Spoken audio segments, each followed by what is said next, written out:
Okay, இன்றைக்கி நம்ம blood ரிலேஷனில் செகண்ட் டைப் பற்றி பார்க்க போகிறோம். அதாவது பாயிண்ட் அவுட் ப்ராப்ளம்னு சொல்லுவாங்க இதை. அப்படின்னா என்னென்னா, இப்போது இந்த பிக்சரை பாருங்களேன். இந்த பிக்சரில் ஸ்டேஜ் மேலே நின்று ஒரு பர்சன் வந்து பேசிக்கிட்டு இருக்காரு. ஓகேவா? இப்போ கீழே இருக்க யாராவது 2 பேர் வந்து அந்த ஸ்டேஜில் நின்று பேசிகிட்டு இருக்காருல்ல, அவர் யார் தெரியுமா? அவர் வந்து பார்த்தோன்னா இவருடைய மகனுடைய பேரன். அந்த மாதிரி அவரை பற்றி வந்து டிஸ்கிரைப் பண்ணிகிட்டு இருப்பாங்க. இன்னொரு பர்சன் அதை கேட்டுக்கிட்டு இருப்பாங்க. ஓகேவா?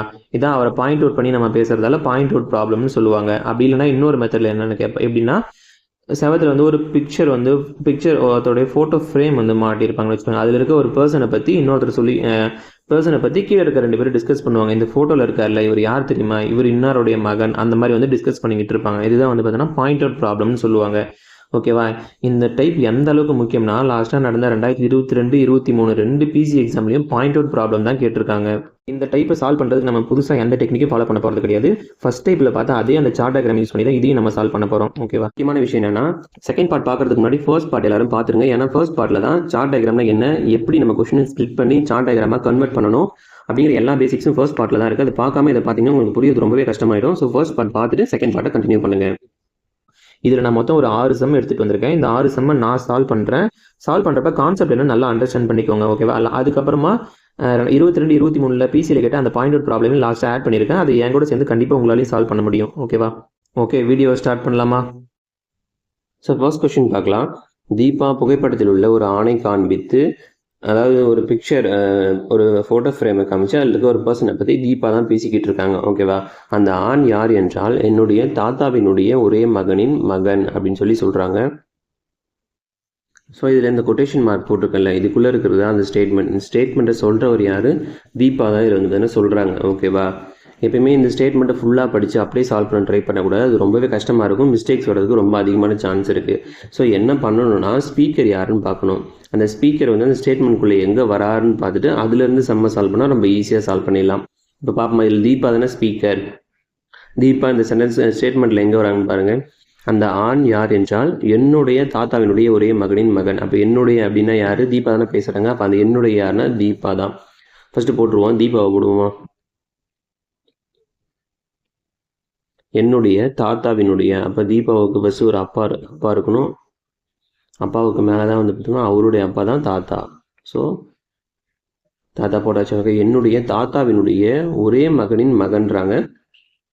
ஸோ தாத்தாவுக்கு ஆல்ரெடி ஒரு மகன் போட்டாச்சா? அப்போ இதுக்கு மேலே மகன் போட முடியாது. அப்போ இந்த மகன் தான் அந்த ஒரே மகன். ஓகேவா? தாத்தாவினுடைய ஒரே மகனின் மகன், தாத்தாவினுடைய ஒரே மகன், இவருடைய மகன் அப்படின்னு சொல்கிறாங்க. இப்போ இவருக்கு ஆல்ரெடி வந்து பார்த்தா தீபான்னு ஒரு பொண்ணு இருக்குது. அப்போ மகன் போடணும்னா அப்போ தீபாவுக்கு வந்து பார்த்தோம்னா பிரதராக தானே போட முடியும், ஒரு மகன். ஸோ முடிஞ்சிச்சு, அவ்வளோதான் சார்ட் டயக்ராம். இப்போ பார்க்கலாம்.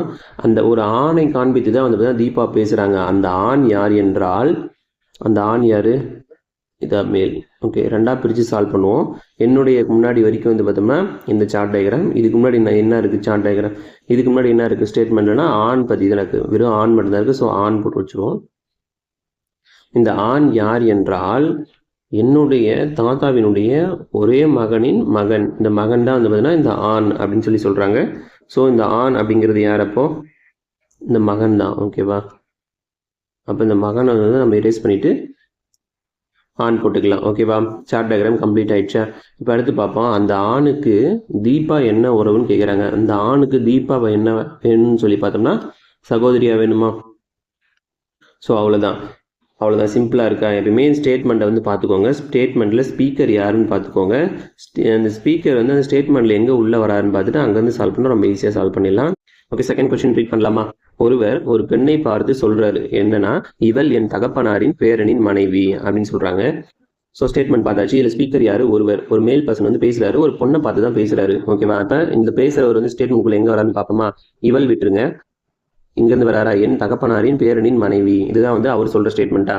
இவள் தனியாக போட்டுக்கலாம். ஃபர்ஸ்ட் என் தகப்பனார்னா என்ன யாரு? அந்த ஒருவர், அந்த மேல் பர்சன் தான் என். ஸோ ஃபர்ஸ்ட் போட்டுருவோம். அப்போ அவரை போடுவோமா? அந்த ஒருவர். ஓகேவா? என் தகப்பனாரின், அவருடைய அப்பா, என் தகப்பனாரின் பேரனின் மனைவின்னு சொல்லியிருக்காங்க. ஸோ என்னுடைய தகப்பனாருக்கு பேரன் வரணும், என்ன பண்ணணும்? எனக்கு ஒரு பையன் இருக்கணுமா? இது ஆட்டோமேட்டிக்காக நம்ம தான் புரிஞ்சுக்கணும். என் தகப்பனாரின் பேரன், இவன் வந்து பேரனா? பேரனின் மனைவி. மனைவினா டபுள் கோல்ல போட்டு போட்டுருமா?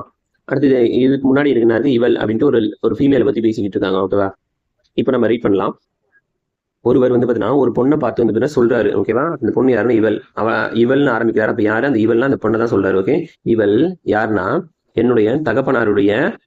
என்னுடைய தகப்பனாருடைய பேரனின் மனைவி. இந்த மனைவி தான் யாரு? இவள், அதாவது அந்த பெண். ஓகேவா? அப்ப இந்த மனைவி எடுத்துட்டு நம்ம வந்து பார்த்தீங்கன்னா பெண் ஆட் பண்ணிக்கலாமா? ஓகே, முடிஞ்ச சார்ட் டயக்ராம் இந்த இவள் தூக்கிட்டு வந்து இதில் ஃபிக்ஸ் பண்ணியாச்சு. இங்கே தான் அவங்க வருவாங்க, நம்ம கண்டுபிடிச்சிட்டோம். ஸோ அதுக்கப்புறம் இப்போ நம்ம கொஸ்டின் சால்வ் பண்ணலாமா? எனில் இந்த பெண் வந்து பார்த்தீங்கன்னா அந்த நபருக்கு எந்த முறையில் உறவுன்னு கேட்கிறாரு. இந்த நபருக்கு இந்த பெண் என்னவா வேணும்னு சொல்லி கேட்கிறாரு. இந்த நபர் வந்து அவருடைய பையனுடைய மனைவியா, ஸோ மருமகளா வேணுமா? அவ்வளோதான், சிம்பிள். இந்த மாதிரி தான் கொடுக்குற ஸ்டேட்மெண்ட்டை ரெண்டாக ஸ்பிளிட் பண்ணி 2 சார்ட் டயக்ராம் போட்டு ஒரு டயக்ராம் இன்னொருத்தில் எடுத்து வந்து நம்ம வந்து ஃபிட் பண்ணிட்டோம்னா ஈஸியாக ஆன்சர் கண்டுபிடிச்சிடலாம். ஓகே, நெக்ஸ்ட் கொஸ்டின் பார்க்கலாம். ஒரு பெண் ஒரு ஆணை அறிமுகப்படுத்தி பின்வருமாறு வந்துன்னா கூறினாள் அப்படிங்கிறாங்க. ஸ்பீக்கர் யாருன்னா ஒரு பெண் தான், ஓகேவா? ஒரு ஆணை இன்ட்ரடியூஸ் பண்ணி பேசுகிறாங்க. அவனுடைய மனைவி எனது தந்தையின் ஒரே மகள். ஸோ எனதுன்ற இடத்துல அந்த பெண் உள்ளே வராங்களா? ஸோ ஃபஸ்ட்டு பெண்ணை போட்டுருமா? எனதுன்னா யார்? அந்த பெண் தானே பேசுகிறாங்க. ஸோ அவங்க தான். ஓகே, எனது தந்தை. அப்போ அவங்களுக்கு வந்து ஒரு தந்தை இருக்காங்கப்பா. ஓகே, எனது தந்தையின் ஒரே மகள். அப்போ இந்த தந்தைக்கு ஆல்ரெடி ஒரு மகள் போட்டோம். அப்போ இன்னொரு மகள் போட முடியாது. ஒரே மகள் அவங்க மென்ஷன் பண்ணலாம், வேணால் சைடில் இவங்களுக்கு ஒரு சிஸ்டராக அவங்கள நம்ம ஆட் பண்ணியிருக்கலாம். ஆனால் ஒரே மகள்ன்றதால அப்போ அது இவங்களாக தான் இருக்க முடியும். புரிஞ்சுங்களா? அடுத்தது பார்க்கலாம். அவனுடைய மனைவி. அவனா யார்? அந்த ஆணை அறிமுகப்படுத்தி தானே அந்த பொண்ணு பேசுகிறாங்க. ஸோ ஃபஸ்ட்டு அந்த அவன்றது அந்த ஆணாக தான் இருக்கணும். ஓகே, ஆண். அவனுடைய மனைவி அப்படின்றது ஸ்டேட்மெண்ட்டில் அப்படி நம்ம வந்து மனைவின்னு போட்டுருவோம். முடிஞ்சு இப்போ இது தூக்கிட்டு வந்து இதில் நம்ம லிங்க் பண்ண போகிறோம். ஃபஸ்ட்டு பார்த்துருவோம். அந்த ஆணை அறிமுகப்படுத்தி தானே பேசுகிறாங்க. அவனுடைய மனைவி யாருன்னா எனது தந்தையின் ஒரே மகள். எனது தந்தையோட ஒரே மகள் யார்? இவங்க தான். அப்போ இவங்க தான் அந்த மகள். ஸோ அந்த பெண்ணை நம்ம எரேஸ் பண்ணிடலாமா? எரேஸ் பண்ணிவிட்டு அந்த மகளை தூக்கிட்டு வந்து இதில் நம்ம போட்டுடலாம். மகள் இதில் போட்டிங்கன்னா ஆட்டோமேட்டிக்காக மகள் கூட இருக்க ஹஸ்பண்டும் இதில் நம்ம வந்துடுவாங்க. ஓகே, முடிஞ்சு. இந்த சின்ன விஷயத்தை தான் ஒரு சென்டென்ஸ் மாதிரி கொடுத்து ஏதோ குழப்புற மாதிரிலாம் நம்ம பேசி வச்சுருப்பாங்க. ஆனால் ரொம்பவே ஈஸி. சார்ட் டயக்ராம் வரைஞ்சிட்டோம்னா இப்போ ஆன்சர் பண்ணலாமா? இந்த ஆண் அந்த பெண்ணுக்கு என்னவா வேணும்னு கேட்குறாங்க. அந்த பெண்ணுடைய ஹஸ்பண்ட் தானே அந்த ஆண். ஸோ கணவன் அப்படிங்கிறது தான் ஆன்சர். முடிஞ்சு. ஓகே, நெக்ஸ்ட் கொஸ்டின் போகலாம். இது என்னென்னா செவத்தில் வந்து பார்த்தீங்கன்னா ஒரு ஃபோட்டோ மாடி இருக்கும். அந்த ஃபோட்டோவில் இருக்க ஒரு பர்சனை பற்றி 2 பேர் டிஸ்கஸ் பண்ணுவாங்க. ஓகேவா? அதான் புகைப்படத்தில், அதாவது பிக்சர் இப்போ காமிச்சு பேசுறதுன்னு சொல்லியிருக்கேன்ல, அந்த மாடல் தான் அது. அதில் ஒரு சம் சால்வ் பண்ணலாம். புகைப்படத்தில் உள்ள ஒரு ஆளை காண்பித்து ஒரு ஜென்ஸ் இருக்க, ஒரு மேல் இருக்காங்க. அந்த ஒரு மேலே பிக்சரில் இருக்க ஒரு மேலே காமிச்சு அந்த பெண் வந்து பார்த்தீங்கன்னா பேச ஆரம்பிக்கிறாங்க. ஓகேவா? ஒரு பெண் வந்து பின்வருமாறு கூறுகிறாள். புகைப்படத்தில் உள்ளவனின் தந்தை எனது தாத்தாவுக்கு ஒரே மகன் அப்படின்னு சொல்லியிருக்காங்க. ஃபர்ஸ்ட் வந்து பார்த்தீங்கன்னா ஸ்டேட்மெண்ட்டில் அந்த பெண் எங்கே வராங்க? எனது தாத்தாவுக்கு ஒரே மகன். இங்கே தான் அவங்க உள்ளே வராங்க. ஸோ இங்கே ஃபஸ்ட்டு சால்வ் பண்ணுவோம். எனது தாத்தானா யார்? அந்த பெண் தானே பேசுகிறாங்க. அப்போ எனதுன்றது அந்த பெண் தான். ஓகே, அதை போட்டுருவோம் ஃபஸ்ட்டு. எனது தாத்தா, அந்த பொண்ணுக்கு ஒரு தாத்தா வேணும்னா ஃபஸ்ட்டு மேல் ஜென்ரேஷனில் அவங்க அப்பா இருக்கணும். அவங்க அப்பாவுக்கு மேலே தான் அந்த தாத்தா வர முடியும். ஓகேவா? தாத்தா. ஓகே, முடிஞ்சு போச்சா? எனது தாத்தாவுக்கு ஒரே மகன். தாத்தாவுக்கு ஆல்ரெடி இங்கே ஒரு மகன் போட்டாச்சா? ஒரே மகன்றதால அவர் தான் அந்த மகன். ஓகேவா? வேறு யாரும் வரப்போகிறது இல்லை. ஓகே, அடுத்து முன்னாடி பார்ப்போம். புகைப்படத்தில் உள்ளவனின் தந்தை. புகைப்படத்தில் யார் இருக்காங்க? ஒரு ஆளை காமிச்சு தான் பேசுகிறாங்க. ஸோ ஒரு ஆண் தான். ஓகேவா? அப்போ ஃபஸ்ட்டு அவரை ஃபஸ்ட்டு போட்டுருவோம். புகைப்படத்தில் யார் இருக்கா? ஆண். புகைப்படத்தில் உள்ளவனின் தந்தைன்னு சொல்லியிருக்காங்க. ஸோ அவருக்கு ஒரு அப்பா. ஓகே, தந்தை. இப்போ 2 பிரித்து சார்ட் வரைஞ்சாச்சு. இப்போ இதை தூக்கிட்டு வந்து இந்த சார்ட்டில் நம்ம லிங்க் பண்ண போகிறோம். எப்படின்னு பாருங்கள். புகைப்படத்தில் உள்ளவனின் தந்தை.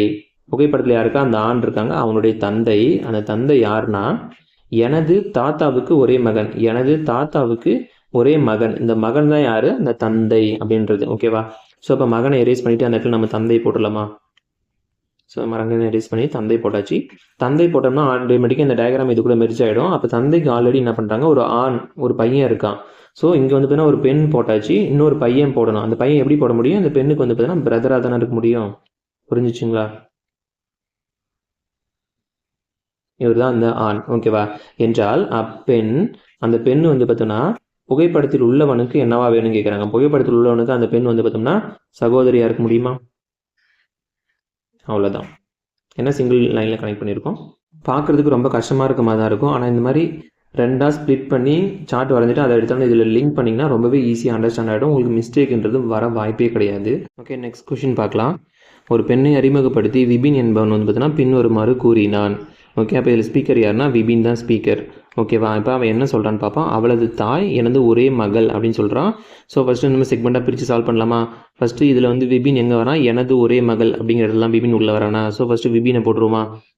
ஓகே, விபின் எனது ஒரே மகள்னு சொல்கிறான். ஸோ விபினுடைய பொண்ணு அப்படிங்கிறதால கில் ஜென்ரேஷன் மகள் போட்டுருவோம். அடுத்து முன்னாடி வந்ததுன்னா அவளது தாய் அப்படிங்கிறது யாருன்னா ஒரு பெண் அறிமுகப்படுத்தி தான் விபின் பேசுகிறான். ஸோ ஓகேவா, அப்போ அந்த பெண்ணுடைய தாய் அவளது தாய்னா யார்? ஃபஸ்ட்டு அந்த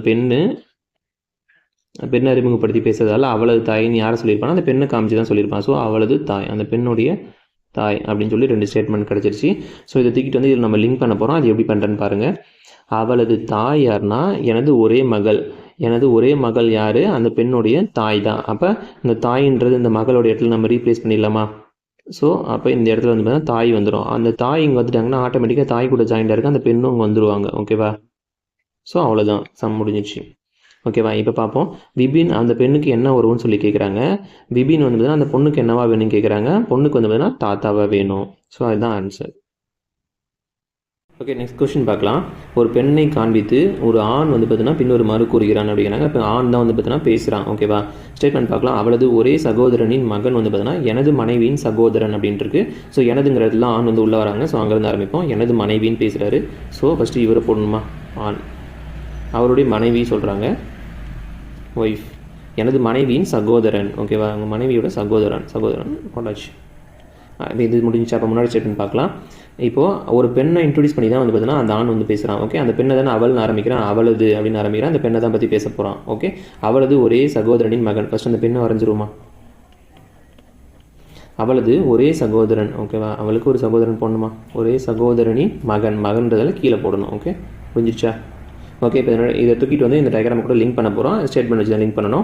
அவளது ஒரே சகோதரனின் மகன், அந்த பெண்ணுடைய ஒரே சகோதரனின் மகன் யாருன்னா, இந்த மகன் யாருன்னா எனது மனைவியின் சகோதரன். எனது மனைவியின் சகோதரன் தான் இந்த மகன், இவருடைய மகன் அப்படின்னு சொல்கிறாங்க. ஸோ இந்த மகன் அப்படிங்கிறத தூக்கிட்டு வந்து இந்த சகோதரன் நம்ம வந்து ரீப்ளேஸ் பண்ணிடலாம். ஓகேவா, அப்போ இந்த மகன் இங்கே போட்டுடலாமா? மகனுக்கு மேலே என்ன இருக்குது? மேல் ஜென்ரேஷனில் ஒரு சகோதரன் இருக்கார், அவர் கூட பிறந்த ஒரு பெண் இருக்காங்க. ஓகேவா, ஸோ டயக்ராம் முடிஞ்சிச்சு. இப்போ பார்ப்போம். எனில் அந்த பெண் அந்த ஆணுக்கு என்ன வரும்னு கேட்குறாங்க. இந்த பெண் வந்து இந்த ஆணுக்கு என்னவா வேணும்னு கேட்குறாங்க. ஓகே, இது எப்படி கண்டுபிடிக்கலான்னு பாருங்கள். இப்போ இந்த ஆண் இருக்காங்க, அவங்களுடைய ஒய்ஃப் இவங்க இருக்காங்க. ஓகேவா, இப்போ இந்த ஒய்ஃபும் இந்த மகன் இருக்காங்களா, இவங்க 2 பேரும் பிரதர்ஸ் அண்ட் சிஸ்டர்ஸ் தான். இவங்களுடைய அப்பா தான் யார்? இவர். ஸோ அப்பா கூட பிறந்த பொண்ணு தான் வந்து இவங்க. ஓகேவா, இவங்க 2 பேருக்கும் இப்படி இருக்க. இந்த ஆணுக்கு வந்து பார்த்தீங்கன்னா இந்த சகோதரன் என்ன வேணும்? மாமனார்னு சொல்லுவாங்களா? ஏன்னா ஒய்ஃபோடைய அப்பா தானே இவர். ஸோ ஆணுக்கு வந்து பார்த்தீங்கன்னா மாமனார் கூட பிறந்த சிஸ்டர், மாமனாரின் சகோதரி. இந்த மாதிரி எப்படி கேட்டாலும் இந்த டயக்ராம் வச்சு நீங்கள் வந்து போட்டுக்கலாம். ஓகேவா, இது கொஞ்சம் டிஃப்ரெண்ட்டாக இருக்க மாதிரி டிஃபிகல்ட்டாக இருக்க மாதிரி நீங்கள் ஃபீல் பண்ணியிருக்கலாம். பட் ஆனால் எந்த மாதிரி சம் கேட்டாலும் அந்த டயக்ராம் போட்டால் உங்களால் போட முடியுன்றதுக்காக தான் இந்த சம்மை கொண்டு வந்திருக்கேன். நெக்ஸ்ட் கொஸ்டின் பார்க்கலாம். ஸோ இப்போ அடுத்ததாக லாஸ்ட்டாக நம்ம 22, 23 கேட்ட பிசி கொஸ்டினை சால்வ் பண்ணலாம். ஸோ என் கூட சேர்ந்து நீங்களும் சால்வ் பண்ணுங்கள், கண்டிப்பாக ஆன்சர் வரும். ஸ்டார்ட் பண்ணலாம். இந்த பெண் என் அம்மாவினுடைய பேரனின் மனைவி என்று அருண் சொல்கிறாரு. ஓகேவா, இதில் ஸ்பீக்கர் யார்? அருண் தான். அருண் வந்து இந்த ஸ்டேட்மெண்ட்டுக்குள்ளே எங்கே வராரு? என் அம்மாவினுடைய பேரனின் மனைவி. அப்போ என் அம்மான்னு யார் பேசுகிறா? அருண் தானே பேசுகிறான். அப்போ என் அம்மா யாருன்னா அருண் தான். அப்போ இதை ஃபஸ்ட்டு சால்வ் பண்ணுமா? என் அம்மாவினுடைய, அப்போ ஃபஸ்ட்டு அருண் போட்டுடலாம். என் அம்மா, அருணுடைய அம்மா. ஓகே, மம்மி எம் போட்டுக்கலாம். என் அம்மாவினுடைய பேரனின் மனைவின்னு சொல்லியிருக்காங்க. என்னுடைய அம்மாவுக்கு பேரன் வேணும்னா என்ன பண்ணணும்? எனக்கு பையன் பிறந்திருக்கணுமா? பேரனின் மனைவி அப்படிங்கிறாங்க. ஸோ மா போட்டுக்கலாம். இதுக்கு அப்போ 2ஆக பிரித்து சால்வ் பண்ணோம். இது வந்து சால்வ் பண்ணியாச்சு. அதுக்கு முன்னாடி என்னன்னா ஒரு பெண் அப்படின்ட்டு ஒரு ஜெண்டர் வச்சுருக்காங்க. ஓகேவா, ஸோ அருண் தான் வந்து பேசுகிறான், ஒரு பெண்ணை பார்த்து தான் பேசுகிறான். இந்த பெண் யாருன்னா என்னுடைய அம்மாவினுடைய பேரனின் மனைவி. இந்த மனைவி தான் யார்? அந்த பெண். ஸோ இந்த மனைவியை எடுத்துகிட்டு நம்ம அந்த இடத்துல வந்து பெண் ஆட் பண்ணிக்கலாமா? ஸோ ஆட் பண்ணியாச்சு. இப்போ கொஸ்டின் சால்வ் பண்ணலாம். அப்படியெனில் அருண் என்பவர் அந்த பொண்ணுக்கு எப்படி உருவாகிறான்னு கேட்குறாங்க. அந்த பொண்ணுக்கு அருண் என்னவா வேணும்னா மாமனாராக வேணுமா? ஓகேவா, ஹஸ்பண்டுடைய அப்பா வந்து பார்த்தீங்கன்னா மாமனார் தானே கூப்பிடுவாங்க. ஸோ மாமனார். ஓகே, வீடியோவோட லாஸ்ட்டுக்கு நம்ம வந்தாச்சு. இப்போ 22 கேட்ட பிசி கொஸ்டினை சால்வ் பண்ணலாமா? ஓகே, ரெடியா? கொஸ்டின் ரீட் பண்ணலாம். ரவியின் அம்மா என்னுடைய அம்மாவுக்கு ஒரே மகள் என்று கமல் சொல்கிறாரு. ஓகேவா, இப்போ இதில் ஸ்பீக்கர் யாருன்னு பார்த்தோம்னா கமல் தான் பேசுகிறாரு. ஓகே, அப்போ கமல் வந்து பார்த்தீங்கன்னா ஸ்டேட்மெண்ட்குள்ளே எங்கே வராருன்னு பார்த்தோம்னா என்னுடைய, அங்கே தான் இவர் உள்ளே வராரு. ஸோ என்னுடைய அம்மாவுக்கு ஒரே மகள். அப்போ இது வந்து பார்த்தீங்கன்னா கமலோட ஸ்டேட்மெண்ட்டு. இதுக்கு முன்னாடி இருக்கிற தனி சார்ட் டயக்ராம் 2 டயக்ராம் வரைஞ்சி ஒன்றா மிக்ஸ் பண்ணிடலாம். பார்க்கலாமா? என்னுடைய அம்மாவுக்கு ஒரே மகள். ஃபஸ்ட்டு என்னுடையனா யார்? கமலா. ஃபஸ்ட்டு கமலை வரைஞ்சிடணுமா? கமல் என்னுடைய அம்மாவுக்கு. என்னுடைய அம்மாவுக்கு ஒரே மகள். அப்போ இவங்களுடைய மகள்னா கீழ் ஜென்ரேஷன் போனோம். அப்போ ஆல்ரெடி அங்கே கமல் இருக்காரு. அப்போ கமலுடைய சிஸ்டராக தான் அவங்க வர முடியும். ஓகேவா, மகள் முடிஞ்சா. அடுத்து முன்னாடி என்ன இருக்குது, ரவியின் அம்மா அப்படின்னு இருக்கு. ரவி யாருன்னு நமக்கு தெரியாது. ஸோ ரவியை ஃபஸ்ட்டு போட்டுருவோம். ரவியின் அம்மா அப்படின்ட்டு ஒரு ஸ்டேட்மெண்ட் இருக்குது. இப்போ ரெண்டையும் ஒன்றா மெர்ஜ் பண்ணலாமா? கொஷின் ரீட் பண்ணலாம். ரவியினுடைய அம்மா, ரவியின் அம்மா இருக்காங்கல்ல, அவங்க யாருன்னா என்னுடைய அம்மாவுக்கு ஒரே மகள். இந்த ஒரே மகள் தான் ரவியோட அம்மா. ஸோ இப்போ இந்த மகள் அப்படின்றத எடுத்துகிட்டு நம்ம அங்கே வந்து பார்த்தோம்னா ரவியோட அம்மா ஃபிட் பண்ணலாம். அப்போ ஃபிட் பண்ணோம்னா அப்போ ரவியோட அம்மாவுக்கு இருக்க அந்த ரவியும் இது கூடவே வந்துடுவார். ஓகே, அம்மாவை எடுத்து வந்து ஃபிட் பண்ணால் ரவியும் கூடவே வந்துடுவார். அவர் தான் சார்ட் மாதிரி அஞ்சாச்சு. இப்போ சம் சால்வ் பண்ணலாம். கமல் ரவிக்கு என்ன வரும்னு கேட்குறாங்க. ஓகே, இப்போ கமல் இங்கே இருக்காரு. ரவிக்கு என்னவா வேணும்னு கேட்டாங்கன்னா தன்னுடைய அம்மா கூட பிறந்த பிரதரை ரவி என்னன்னு கூப்பிடுவார், தாய் மாமன்னு கூப்பிடுவாரா? அவ்வளோதான், ரொம்பவே ஈஸியாக முடிஞ்சிச்சு. ஸோ சம்மெல்லாம் உங்களுக்கெல்லாம் ரொம்ப நல்லா புரிஞ்சிருக்குன்னு நினைக்கிறேன். ஸோ வரப்போகிற எஸ்ஐபிசி எக்ஸாம்லேயும் பாயிண்டர் ப்ராப்ளம் கேட்டாங்களா உங்களால் கண்டிப்பாக சால்வ் பண்ண முடியும். இன்னும் சில பேருக்கு டவுட்ஸ் இருந்துச்சுன்னா வீடியோ இன்னொரு வாட்டி பார்த்துருங்க, கன்ஃபார்மாக அண்டர்ஸ்டாண்ட் ஆயிரும். அது மட்டும் இல்லாமல் ஃபர்ஸ்ட் பார்ட் பார்த்துட்டு செகண்ட் பார்ட் பார்க்கணும், அப்போ தான் நல்லா அண்டர்ஸ்டாண்ட் ஆகும். ஓகேவா, சரி நெக்ஸ்ட் வீடியோவில் பார்க்கலாம்.